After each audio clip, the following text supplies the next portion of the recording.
My name's Donna Jackson and I live in North Road, Newport, and I decided to get really interested in the Westgate Bridge because I used to drive past under the memorial every day.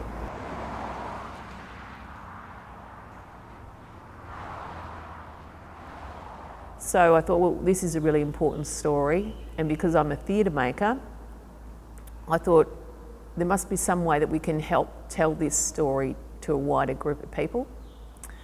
And so we started researching about the Westgate Bridge, and then one person I met said, you can't tell this story in theatre because 35 workers died, and that's a place where there's a whole lot of death.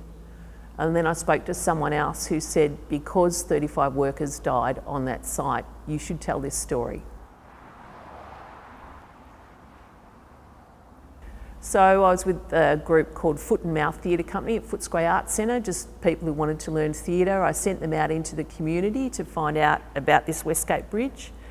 And it's quite a closed community, so at first people didn't want to speak to us about something so personal. And so we went to a whole lot of demonstrations that the BLF were having at that time and the BWIU, because there was a lot of action happening in the building industry. Because we showed up at these demos all the time, we were mostly women, and there's a whole lot of men demonstrating. We were asking them about this bridge collapse. So after 6 months or so, people started talking to us.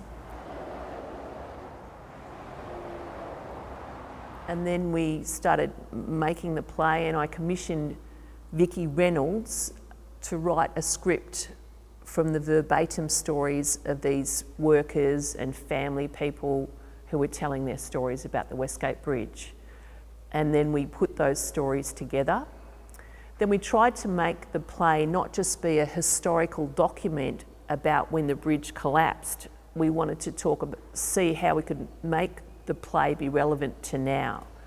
So in the play, The Bridge, there's a story of a young woman who's lost her father when the bridge collapsed, and then she's at a current workplace where there's health and safety issues.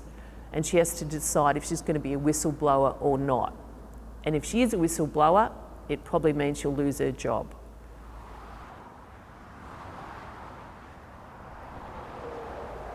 I think the goal for the play is, firstly, because I'm a theatre maker, is to make a beautiful piece of theatre. Nobody wants to go to theatre to be whacked around the head with a message. So you actually have to seduce people into the theatre environment. So I have to make something beautiful. I have to make something authentic and honour those people's stories. And because 35 workers died, it's theatre that's also a memorial.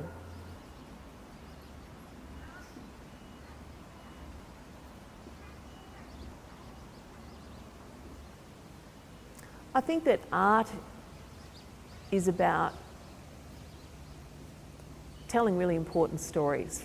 I really like to make theatre that's about really deep and important things.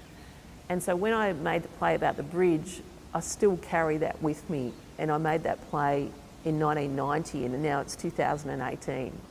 So it's really good to work in art, making strong, authentic work that you feel has integrity, and it's communicating an important idea.